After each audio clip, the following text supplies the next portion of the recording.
cris. Et ma mère est descendue et j'ai voulu la suivre, évidemment, toute curieuse, j'ai voulu la suivre, la faire monter. Et elle s'est rendue compte qu'on venait pour chercher monsieur et madame Saragoussi et ne voulait pas la laisser rentrer. Elle a demandé de pouvoir entrer pour prêter assistante, pour préparer les enfants, parce que c'était l'affolement le plus complet. Enfin, il y en a un qui a accepté quand même. Et la chose qui m'a surtout marquée, c'est que quand ma mère, j'ai su après, il venait juste chercher monsieur et madame Saragoussi. Il n'était pas question qu'ils emmènent les enfants. Et il y a un de ces messieurs à la solde de l'Allemagne qui a dit la famille est la complète, on emmène tout le monde, ça fera ça de moi. Bon, alors ça s'est passé, disons que ça a mis peut-être une petite heure à peu près pour le temps de préparer l'affolement et tout. Et ma mère est remontée en larmes, bien sûr. Et quand est-ce que les policiers qui est venu la chercher pour qu'elle prenne les enfants? Est-ce que ça vous vous souvenez? Oui, ça je me souviens très bien. C'est la même nuit d'ailleurs. Tout s'est passé en une nuit. Il était à peu près 5 heures du matin. On tape dans la porte. Je suis à ma mère. Je lui dis ça y est, on vient t'emmener parce que tu as aidé un parent, on vient t'emmener. Et on a entrouvert la porte. Vous savez, pas très rassuré.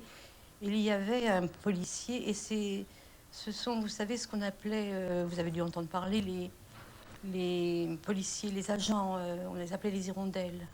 C'était des agents qui avaient une cape et qui circulaient en vélo. Et il a dit très doucement à ma mère, monsieur Saragoussi m'a laissé entendre que vous voudriez prendre des enfants, si vous voulez vous habiller et me suivre. J'ai laissé ma mère partir en me disant, est-ce bien vrai, est-ce pas vrai? Effectivement, elle est partie. Il l'a emmenée au commissariat du 18e qui se trouvait rue du Deauville. Et là, il y avait un autre préposé avec lui qui a dit, bon, ben, on mettra ménage sans enfants. Et ils sont allés chercher les enfants qui se trouvaient à la mairie du 18e. Ça a été, paraît-il, très dur parce que la maman ne voulait pas lâcher ses enfants. Et ma mère est revenue avec les deux petits. Il était à peu près 6 heures du matin, à peu près. Elle nous a gardés 2-3 jours, en nous interdisant surtout, et c'est ma sœur qui me l'a dit, en nous interdisant en fait d'approcher des fenêtres parce que elle avait peur d'une épicière qui se trouvait juste en face l'immeuble, donc au 11 rue des Islettes, et elle ne voulait pas montrer en fait qu'elle nous avait sauvés. Donc on pleurait, moi je poussais paraît-il des cris, ma sœur plus en silence, et pendant 2-3 jours nous sommes restés donc là.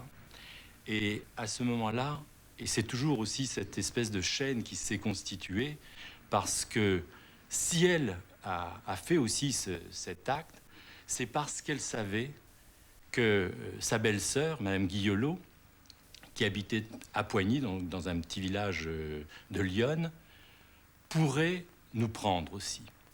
Pour combien de temps, on ne savait pas, bien sûr, mais pourrait au moins venir nous chercher.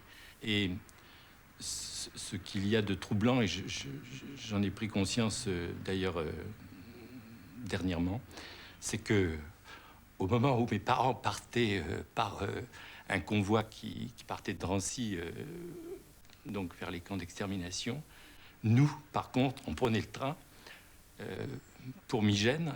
Donc, il y avait d'un côté une partie de notre famille qui partait vers la mort et nous vers la vie, en fait. Et puis, je crois, vous savez que dans la vie, c'est des actes spontanés parce que c'est une question de cœur, je crois. Moi, il me semble que si une chose se présenterait encore à moi de la même façon, je crois que je ferais ce qu'a fait ma mère. Vous n'avez pas eu peur? Si, j'ai eu peur un peu. Si, vous savez, j'ai eu peur. Déjà, on avait peur de l'occupant. La vie, elle était très dure. On avait peur. Toutes les personnes ont fait des gestes, de beaux gestes, en fait. Et c'est vrai que pour vis-à-vis de Madame Guillelot en particulier, mais c'est vrai aussi vis-à-vis de Madame Caron, j'ai toujours conservé en fait une admiration, en fait, parce que vous savez, on se pose toujours des questions. Et toi, qu'aurais-tu fait en fait dans ces cas-là? Et c'est vrai que on n'est jamais sûr en fait soi-même de faire des actes aussi forts en fait dans ces périodes où on risque sa vie pour les autres.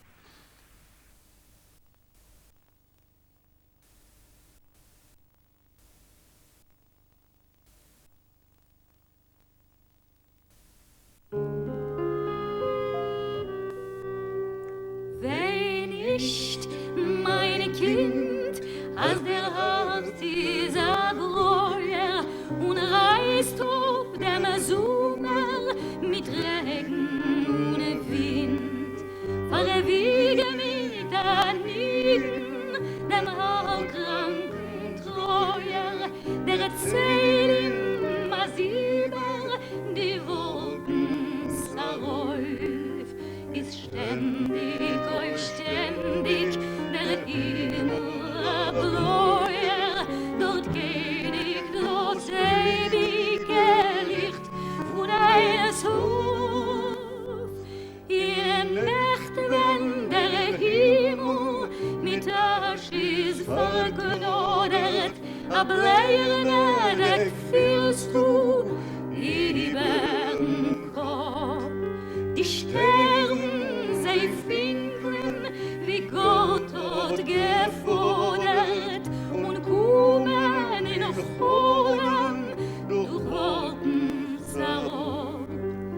Es werden Erlochen mit grau-weiße Fliegel, zertreiben dich Mares und lichtig wird sein.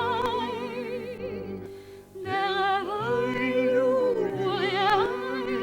dem Haus mit Anliegen, dem alten kranken Treuer, prüf euch verbiegen.